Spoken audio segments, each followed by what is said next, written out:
சிவகங்கையின் நகர்மன்ற தலைவரிடம் மாமூல் கேட்டு மிரட்டல் விடுத்ததோடு இரவு அவரது உணவகத்திற்கு சென்று மிரட்டி சென்ற 2 நபர்களின் சிசிடிவி காட்சி வெளியான நிலையில் போலீசார் கைது செய்து விசாரணை மேற்கொண்டுள்ளனர். கூடுதல் விவரங்களை தர இருக்கிறார் செய்தியாளர் ஃபரூக். வணக்கம், விவரங்கள் வழங்கலாம். வணக்கம் தர்ஷினி.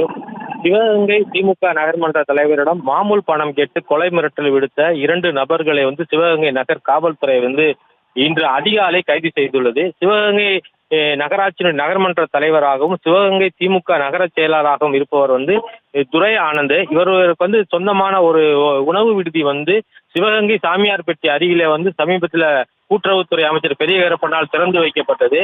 இந்த விடுதியில் நேற்று இரவு அவர் இருந்து கொண்டிருந்த போது மர்ம நபர்கள் அவருக்கு தொலைபேசியில் அவருடைய மொபைல் போனில் தொடர்பு கொண்டு 10 லட்சம் ரூபாய் பணம் மாமூல் தர வேண்டும் என்று மிரட்டியுள்ளார்கள். அவர் கொடுக்க மறுத்து அவருடைய போனை இணைப்பை துண்டித்து விட்டு வீட்டுக்கு சென்ற நிலையில் மீண்டும் அந்த மர்ம நபர்கள் அந்த உணவகத்திற்கு அந்த உணவகத்தில் பணி செய்யக்கூடிய ஊழியர்களிடம் அந்த மொபைல் போனை வாங்கி அவரை தொடர்பு கொண்டு பணம் தரவில்லை என்றால் உங்களை கொலை செய்து விடுவேன் என்று மிரட்டியுள்ளனர்.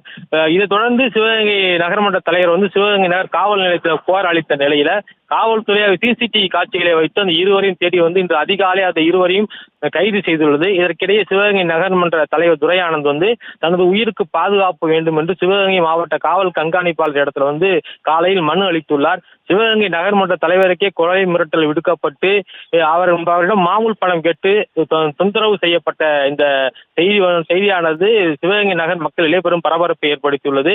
காவல்துறை இருவரையும் கைது செய்ததோடு அவர்களோட மேலும் யாரெல்லாம் தொடர்பு இருக்கிறார்கள் என்று தீவிர விசாரணை மேற்கொண்டு வருகிறது.